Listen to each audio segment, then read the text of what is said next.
រឿងនេះកាន់តែក្តៅកគុកមែនតើបាទពេលនេះលោកប្រធានាធិបតីដូណាល់ត្រាំហ្នឹងបានធ្វើការគម្រាមកំហែងទៅប្រធានាធិបតីអេស្ប៉ាញក៏ដូចជាប្រទេសអេស្ប៉ាញផងដែរបាទវ៉ាវខ្ញុំមិនគិតថារឿងហ្នឹងវាដល់ថ្នាក់ហ្នឹងបងប្អូនបន្ទាប់ពីលោក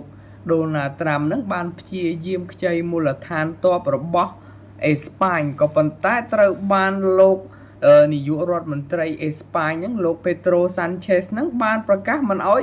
អឺ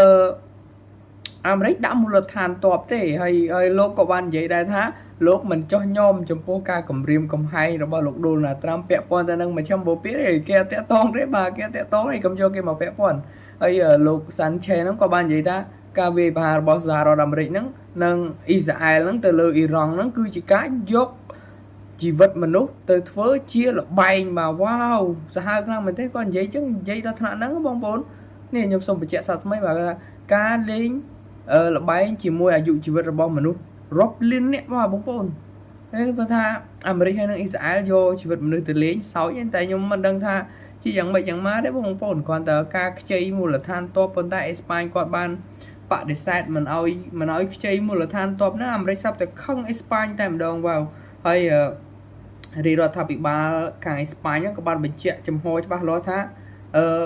ពួកគាត់ត្រូវការសន្តិភាពគាត់មិនត្រូវការសង្គ្រាមទេហើយគាត់ក៏មិនចូលរួមជាមួយសង្គ្រាមរវាងសហរដ្ឋអាមេរិកហើយនិងអ៊ីស្រាអែលផងដែរបាទវ៉ាវហើយនៅពេលថ្មីហ្នឹងលោកដូណាល់ត្រាំបានប្រកាសគម្រាមកាត់ផ្តាច់ទំនាក់ទំនងជាមួយកាត់ផ្តាច់ទំនាក់ទំនងពាណិជ្ជកម្មបាទជាមួយនឹងទីក្រុងម៉ាឌ្រីតប្រទេសអេស្ប៉ាញមក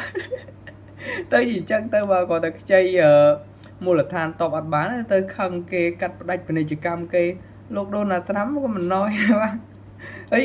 មូលដ្ឋានតបខ្លួនឯងមកកណោនៅក្នុងតំបន់មជ្ឈមបូព៌ាអត់ប្រើតែខ្ចីមូលដ្ឋានតបអេស្ប៉ាញគេអត់ឲ្យប្រើខឹងគេ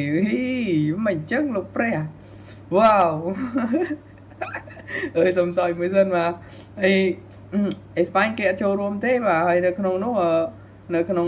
ភាពតានតឹងរវាងសម្ព័ន្ធមិត្ត NATO មានការកើនឡើងមកបន្ទាប់ពីអេស្ប៉ាញហ្នឹងថ្កោលទោសទៅកាន់ការថ្កោលទោសទង្វើទម្លាក់គ្រាប់បែកទៅកាន់ប្រទេសអ៊ីរ៉ង់ហ្នឹងថាជាការខុសច្បាប់បាទហើយអេស្ប៉ាញហាមមិនអោយយន្តហោះអាមេរិកប្រើប្រាស់មូលដ្ឋានទ័ពលើដីខ្លួនក៏ដូចជាលើមូលដ្ឋានទ័ពរបស់ខ្លួនអត់ឲ្យប្រើតែម្ដងបាទហើយលោកសាន់ឆេនមកសង្កត់ធ្ងន់ថាពិភពលោកមិនអាចដោះស្រាយបញ្ហាដោយគ្រាន់តែប្រើគ្រាប់បែកនិងចំនួនយោធាទេអើយជឿក្បាលអើយសុំសេតមួយរយៈសិនមកចឹងដូចថាខ្ញុំអត់មានលុយចាយហើយស្រាប់តែខ្ញុំទៅខ្ចីបងប្អូនថាខ្ចី10000មកពេលបងប្អូនអត់ឲ្យខ្ញុំខឹងហើយបងប្អូនធ្លាប់ខ្ចីម៉ូតូខ្ញុំជិះខ្ញុំយកម៉ូតូវិញណែឬក៏ខ្ចីកង់ជិះឬក៏